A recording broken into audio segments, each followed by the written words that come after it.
The Zack Files. This body's not big enough for both of us. By Dan Greenburg, illustrated by Jack E. Davis. Chapter 1. Have you ever known somebody who was really annoying but you just couldn't get rid of them?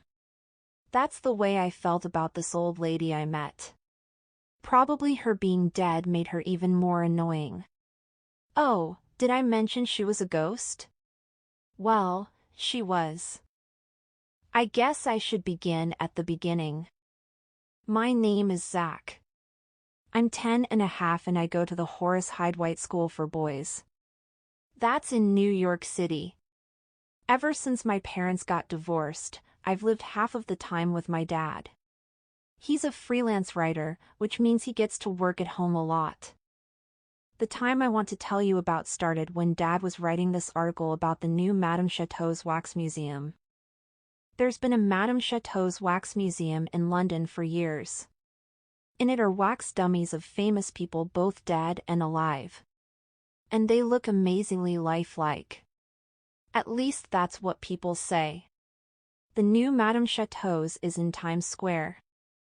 Dad took me there one Friday evening for a special preview for reporters and VIPs.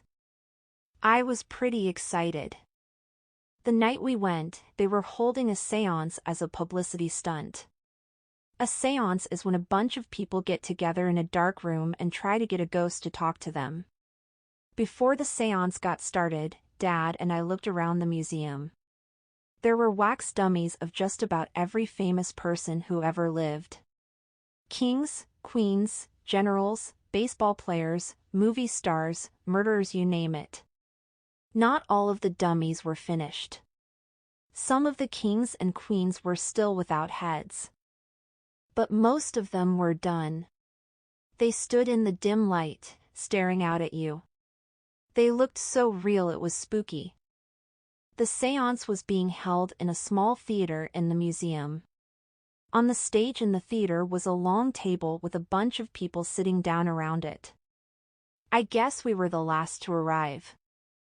"Ah, there you are, my dears," called a lady at the table. She wore a big turban with ostrich feathers sticking out of it and a jacket with lots of beads on it. We were beginning to fear that something dreadful had happened to you. "Sorry we're late," said Dad. "Well, come up on stage and let's get started," called the lady with the turban. "The dead are dying to speak to us." I giggled. I thought she was kidding, but she wasn't smiling. Neither were the other people at the table. There were 4 of them besides the turban lady. There was a guy with a bushy white beard and 2 ladies with white hair and very pink cheeks. There was a man with pasty-looking, yellowish skin who looked kind of dead himself. Not that I've ever seen dead people. "I want the young man to sit next to me," said the feathered lady, smiling at me. I shrugged and sat down next to her. I don't usually like to sit next to ladies who wear turbans and feathers. But I was too polite to refuse. "Hi," I said. "I'm Zack. And I, of course, am the famous Madame Poopa." Madame Poopa held out her hand to me, but it was bent down at the wrist so it was hard to shake. Sometimes, in movies, queens do that. You're supposed to kiss their hand. I wasn't about to kiss anything. I grabbed her wrist and shook it. Her skin was ice cold. On the table was a crystal ball and a huge wax candle. "Are you ready to speak with the dead?" she asked me. She was smiling, but I could tell she was serious. "I guess so," I said. "Ely bet you've never spoken to the dead before," said the pasty-looking guy. He had kind of a fake smile on his face. "I guess not," I said. "What about Wanda?" said Dad. "Oh, right," I answered. Once this really bratty poltergeist trashed my dad's apartment. She talked to me. Her name was Wanda. "Poltergeists don't talk," said the pasty-looking guy. "This one did," I said. Not with a voice. She spelled out messages on the ceiling with peanut M&Ms. He's telling the truth, said Dad. I was there. How marvelous, said one of the white-haired ladies. But why peanut M&Ms? We were out of the plain ones, I said. All right, said Madame Puppa. Now let us begin. She nodded and closed her eyes. The lights in the theater got very dim and then went out. The crystal ball started glowing. I don't know how she did that. Let us all join hands, said Madame Puppa softly to us. Join hands and clear our minds. Dad took one of my hands, and Madame Puppa took the other. Her hand was cold as a frozen TV dinner. That really creeped me out. Also, she smelled like garlic. This is Madame Puppa, she said in a louder voice. We are calling to spirits on the other side. Is there anyone on the other side who would like to speak to us? There was no answer. I was pretty sure that what she meant by the other side wasn't Russia. It meant the spirit world. Anyone at all on the other side who would like to chat, she said. Please, come forward, my dears, and make ourselves known to us. There still was no answer. We are here, 7 of us eager to speak to the spirits of the departed, said Madame Puppa. Anyone at all who cares to speak to us, please give us some sign. Maybe they're all at a movie or something, I said. Everybody but Dad gave me a dirty look. SSSHHH, said Madame Puppa. Sometimes it takes them a while to get through to us. It's quite difficult for the dead to communicate with the living. There still was no answer. Then I heard a weird high-pitched noise. It was coming from Madame Puppa. I wanted her to stop, but I was afraid to tell her. Then something even weirder happened. I felt a kind of tingling from Madame Puppa's hand. Then something that felt like a slight electric shock. It reminded me of the time I accidentally electrocuted myself in science class and started reading minds. Then I heard a ghostly voice. Who dares to disturb the spirits of the dead? It said. It was the voice of a very grouchy old lady. It had a strong British accent. But the weirdest thing about the voice was, it was coming from me. Chapter 2. Zack, is that you? Whispered my dad. Please, don't horse around anymore, son. The people here are very serious about this seance. Dad. I whispered, I'm not horsing around. And then, without even knowing I was going to do it, I said in this grouchy British old lady voice, and we shall thank you not to speak to us unless spoken to. I mean it, Zack, said Dad. This is no joke. These people are here to try to communicate with the dead. And I'm going to write about it. If you keep horsing around like this, we'll both have to leave. I sighed. Dad, I swear to you, I'm not horsing around, I said. I don't know what's happening. But it's nothing I'm doing, honest. He's telling the truth, said Madame Puppa. It isn't something Zack is doing. At least, not on purpose. But the voice of that grouchy old British gal came from Zack, said Dad. I know. I'm sitting right next to him. That grouchy old British gal? I said, or somebody inside me said. That grouchy old British gal? You dare to speak of Her Highness as that grouchy old British gal? Voices coming from inside of me? This was really freaking me out. How could this be happening? I think I know what's happening here, said the guy with the bushy white beard. A spirit of the departed has chosen Zack. It will speak through Zack. This is wonderful. Your son must be very psychic, said Madame Puppa to my dad. She turned to me. Are you psychic, my dear? No, I said. But I did read minds one day in science class after I almost got electrocuted. And there was another time I talked to dolphins by ESP. Then that's it. Madame Puppa told Dad. Your son has the gift. He's channeling a spirit from the other side. Usually that sort of thing happens to me. But for some reason it's happening to Zack instead. This is a great honor. Zack, do you realize what a great honor this is? Cease this infernal racket, said the voice inside of me. Who is speaking through Zack? Asked Madame Puppa in a creepy voice. Please, spirit, tell us your name. The Queen does not answer questions, I said in the weird British voice. The way I said answer made it sound like answer. Pardon me, Your Highness, said Madame Puppa. I did not mean to offend you. Pray, tell me. Which queen am I speaking to? Which queen? Which queen? We are Victoria, you nincompoop.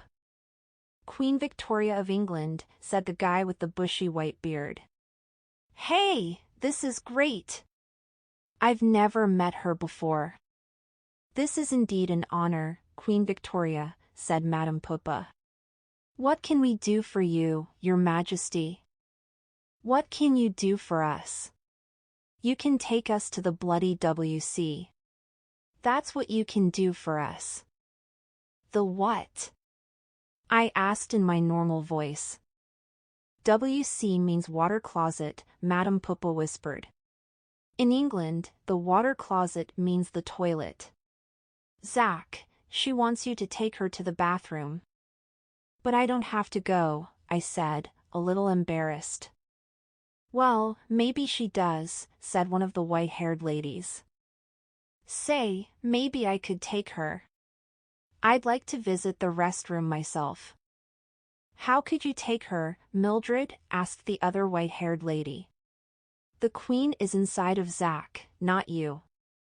Good point, said Mildred. We do not care who takes us, I said in the Queen's voice.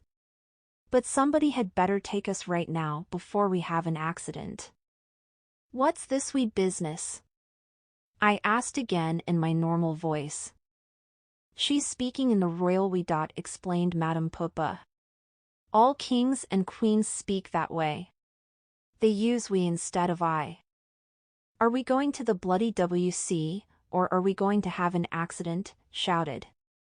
Dad, what should I do? I whispered in my normal voice. I guess you'd better take her to the bloody WC, said Dad. Chapter 3. Once I got down off the stage and out into lobby, the restrooms were right downstairs. I trotted downstairs and pushed open the door of the men's room. A man about my dad's age was drying his hands at the hot air blower. What is this place? I shouted in the Queen's voice. The man looked at me, startled. It's the men's restroom, said the man. What did you think it was? I know it's the men's restroom, said. It wasn't me who asked you. It was this Queen of England inside me named Victoria. The man stopped drying his hands and slipped quietly out the door. This is not a proper WC. This is a men's restroom. Why have you taken us to a men's restroom? Because I'm a guy, Your Highness, I said. Take us to a ladies' restroom. But I'm not a lady, Your Highness, I said. I can't go in there. Another man walked inside and headed toward the urinals. Do it! Do it now, I said in the Queen's voice. The man looked nervously in my direction. I will not go to the ladies' restroom. I said under my breath. And that's for sure. Go to the ladies' restroom immediately, and that's a royal command. Being careful not to look in my direction, the man walked quickly out of the room. Well, I'm a citizen of the United States of America, I said. And I don't take commands from anybody but the president and my dad. We shall see about that. And then, even though I just about decided I had to go to the bathroom after all, I felt my legs start walking me out of the room. Hey! I said. What are you doing? I tried to head back toward the urinals, but my legs wouldn't let me. I smacked my head into the door on the way out. Stop this! I said. I don't care if you're a queen, I am not taking orders from you. My legs carried me through the lobby to the ladies' room. No way am I going to the ladies' room. I said. No way am I going through that door. My legs headed right for the door of the ladies' room. Just before they carried me through it, I reached out and grabbed the doorway on each side with both hands and hung on tight. Let go. Let go of this doorway immediately. No way. I said. A stuffy-looking lady walked up to me. She was some kind of museum guard. And what, may I ask, are you doing, young man? She asked me. Trying not to go into the ladies' room, I said. I beg your pardon? Said the lady. I'm trying not to go in here. I don't want to go into the ladies' room. Well, I should hope not, she said. This is too tiresome, I said in the Queen's voice. Return us to the séance immediately. If not sooner. I was pretty relieved to hear myself say that. When I got back to the séance, I got straight to the point. Madam Puppa, I said, T'd really like you to get this queen out of me. She's a royal pain. You don't want her? Said Mildred. Then give her to me. No, me, said her friend. I'd love to have Queen Victoria inside of me. Ladies, said Madam Puppa. One cannot simply give a spirit away. A spirit is not a bologna sandwich. A spirit decides whom it wishes to inhabit and when it wishes to leave. Then we all want spirits of our own, like Zack, said the bearded guy. Yeah, said the pasty-looking guy. I want one, too. People, listen to me. Madam Puppa said. You think I have spirits in a bag and can just pass them out like lollipops? I do not. Besides, if anyone deserves to have Queen Victoria move into her, it is I. You know, Zack, if I were you, I'd realize what an honor it is to have a member of royalty inside of me. I'd try to get used to her. She won't stay forever, you know. And when she does leave, you may wish she hadn't.